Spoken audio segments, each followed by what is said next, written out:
Assalamualaikum warahmatullahi wabarakatuh. Di tutorial kali ini kita akan melanjutkan simulasi double pipe heat exchanger, khususnya menggunakan desain overall heat transfer coefficient, di mana pada part 1 kita menggunakan clean overall heat transfer coefficient. Baik, kita lanjutkan pada part 1. Kita sampai di sini, di mana kita sudah berhasil menentukan clean overall coefficient design menggunakan metode Kern, sehingga diperoleh bahwa panjang double pipe heat exchanger-nya adalah 25,93 meter, dan ini sudah kita simulasikan. Hasilnya seperti berikut. Hasilnya adalah ini ya, ini terakhir yang kita peroleh ya, dimana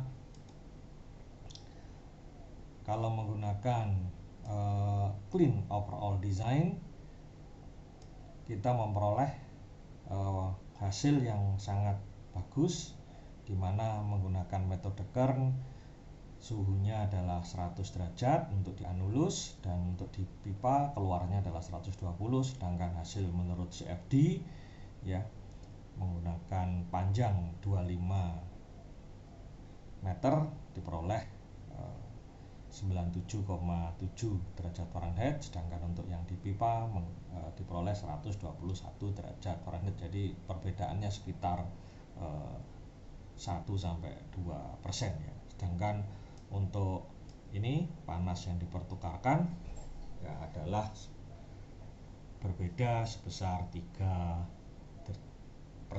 Ini sangat bagus. Nah, kemudian kita lanjutkan untuk ini ya, menggunakan desain overall heat transfer coefficient, di mana faktor dirt ya atau skill itu kita masukkan di sini ya, sesuai dengan problem bahwa dirt factor untuk anulus adalah 0,001, demikian juga untuk yang di pipe 0,001, sehingga totalnya adalah 0,002 ya. Sehingga dari sini design overall heat transfer coefficient atau UD ini bisa kita hitung dan diperoleh sebesar 119 sekian ya BTU per hour feet kuadrat derajat Fahrenheit, sehingga ini akan mengubah luas perpindahan panas yang kita perlukan ya. Desain overall heat transfer coefficient atau UD itu pasti lebih kecil daripada UC atau clean overall coefficient design, sehingga hasil dari heat transfer coefficient untuk desain itu pasti lebih besar, sehingga memerlukan panjang yang lebih besar. Jadi ini untuk panjangnya adalah sebesar 111 feet ya, sedangkan kalau di clean overall heat transfer coefficient itu sebesar 85 feet ya. Itu kompensasi sehingga faktor dirt ini bisa terakomodasi, bisa kita pertimbangkan. Nah, untuk desain kita mempertimbangkan peralatan yang atau manufaktur sebesar 20 feet harpin ya.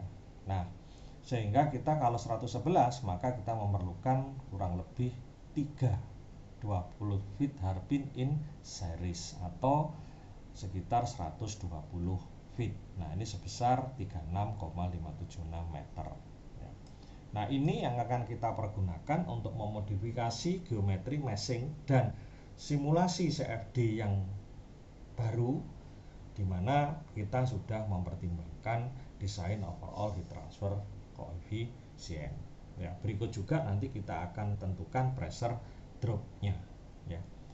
Nah ini kalau kita 120 feet, maka RD-nya dapat kita hitung atau dirt faktornya sebesar 0,0026. Jadi sudah lebih besar daripada yang kita inginkan sebesar 0,002. Baik, untuk melakukan simulasi menggunakan desain overall heat transfer coefficient tidak ada beda dengan ini, dengan sebelumnya, yaitu clean overall heat transfer coefficient pada bagian 1.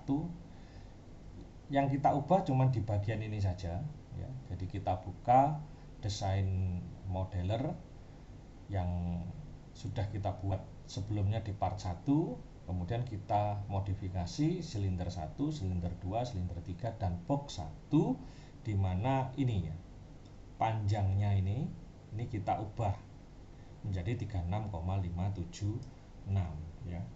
Ini baik di silinder 1, silinder 2, silinder 3 maupun di box 1. Setelah itu tinggal kita generate. Setelah itu kita lakukan meshing dan setting simulasi seperti di bagian 1 ya. Semua file untuk desain overall transfer coefficient itu bisa Anda download di sini ya, di arsip file ya. Part 1 seperti di part 1 juga ada arsip filenya, untuk di part 2 juga sama ya. Nah, hasil dari simulasi untuk desain overall heat transfer coefficient itu dampaknya di mana? Nah, dampaknya ini. Suhu keluar baik di anulus maupun pipa itu berbeda. Ya, berbeda. Di mana pipa yang panjang ya, akan menurunkan suhu anulus dan menaikkan suhu di bagian pipa. Nah, yang kita kehendaki saat clean itu 100 derajat Fahrenheit ya. Nah, ini ternyata kita memperoleh 91 karena lebih panjang. Sedangkan di bagian pipa itu yang kita kehendaki adalah 120. Nah, ini menjadi 125 ya, karena efek lebih panjang tadi. Ya, ini profilnya seperti ini. Ya, ini profilnya seperti ini. Ya.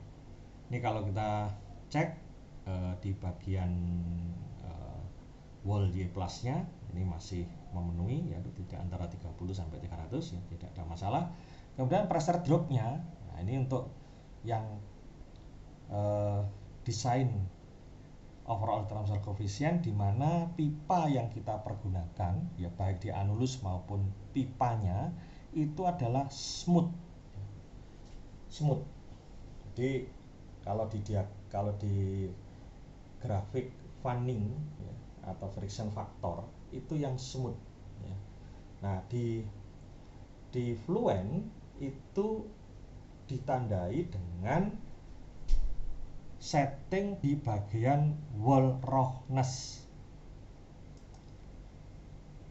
Setting untuk friction factor itu kalau di fluent itu ada di sini, di mana fluent menggunakan dua model, yaitu standar dan high roughness ya, atau icing, dengan setting di roughness heat dan roughness constant. Ya, di sini saya tidak menjelaskan modelnya. Saya hanya menjelaskan bahwa bila roughness heat ini 0, ya, ini adalah di bagian anulus wall, ini kemudian dinding di antara anulus dan tube-nya, sedangkan ini adalah dinding di bagian pipa ya. Kalau 0 ya, maka dia smooth. Nah, kalau tidak smooth maka ini harus kita ubah. Dua-duanya ini harus kita ubah.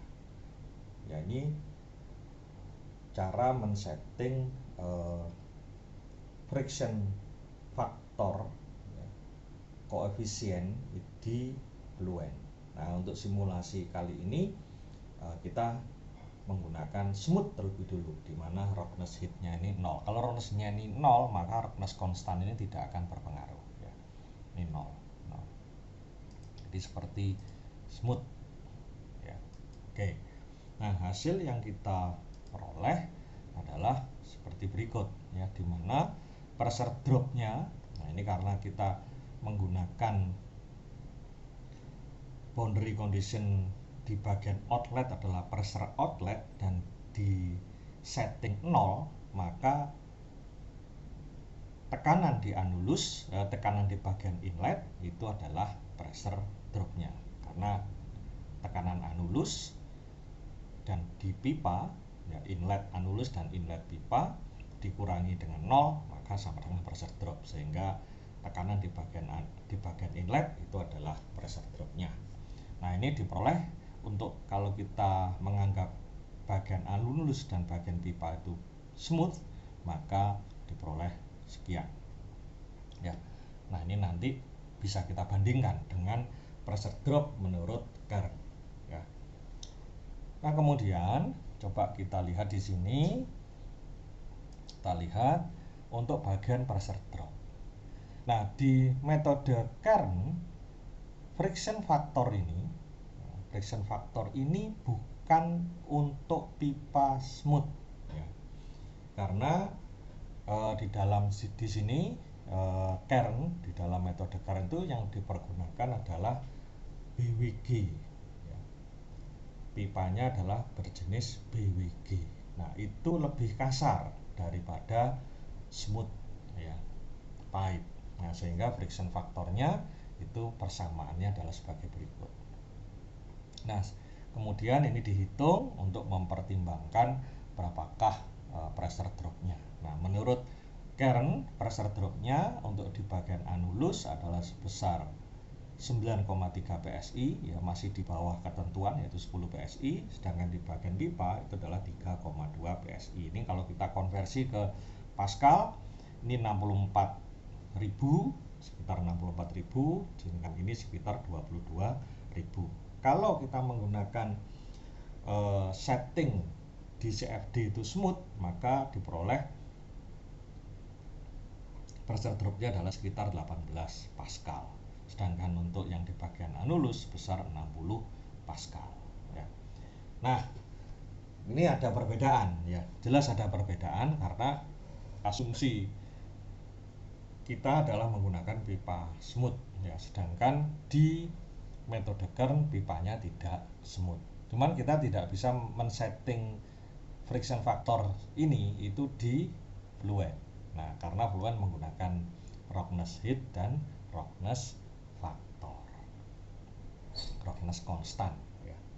Nah kita akan lanjutkan dengan men-setting simulasinya ya, menggunakan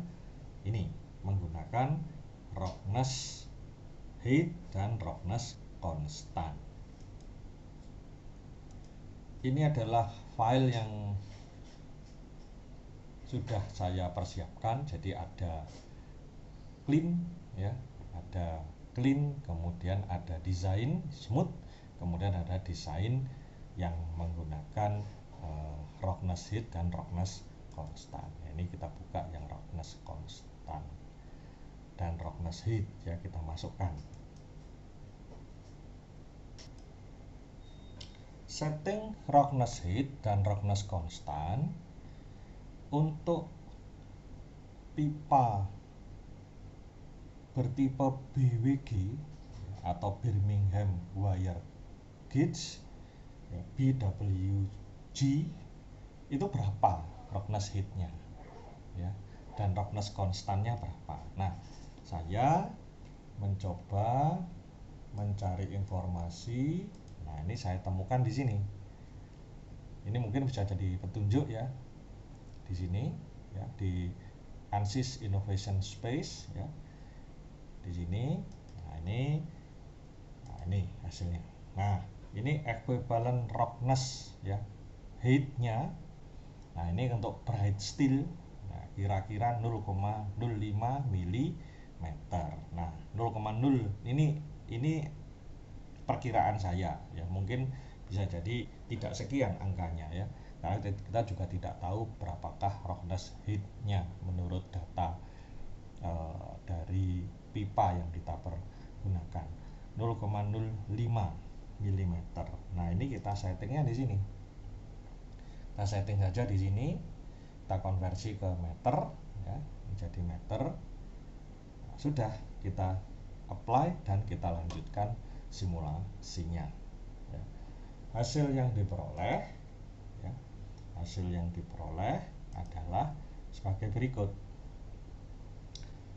Ya, dengan setting roughness height tidak sama dengan 0 ya, dan kali ini kita men-settingnya adalah 0,05 mm, itu terjadi perubahan ya, baik di profil temperaturnya maupun di pressure dropnya ya. Untuk temperaturnya itu berubah ya, lebih turun untuk yang di bagian anulus outlet ya, menjadi 88, sedangkan di bagian pipa itu naik menjadi 127.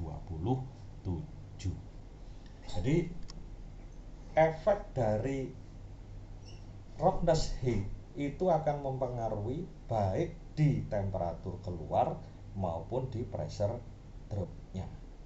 Kenapa demikian? Roughness itu akan mempengaruhi profil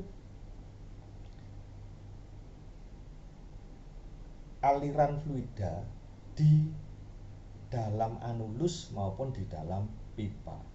Nah, perubahan profil aliran fluida tersebut jelas akan mempengaruhi proses perpindahan panas ya, sehingga ini yang diperoleh ya, perbedaan hasil ini 188 dan 127, sedangkan untuk yang smooth nah itu sebesar 91 dan 125. Jadi ini adalah desain ya, kalau kita mempertimbangkan baik dirt factor maupun roughness dari pipa yang kita pergunakan, itu akan mempengaruhi baik di temperatur yang keluar atau heat transfernya dan juga pressure dropnya. Nah, ini pressure dropnya untuk di bagian anulus sekitar 71, sedangkan di bagian pipa sekitar 120.000 Pascal ya. Untuk wall Y plusnya tidak ada masalah, masih di range penggunaan K turbulence model ya. Nah, ini kalau kita bandingkan, nah ini ya, ini kalau smooth 60.000, kalau ada roughness-nya itu sebesar 71.000 ya. Ini ada perbedaan ya.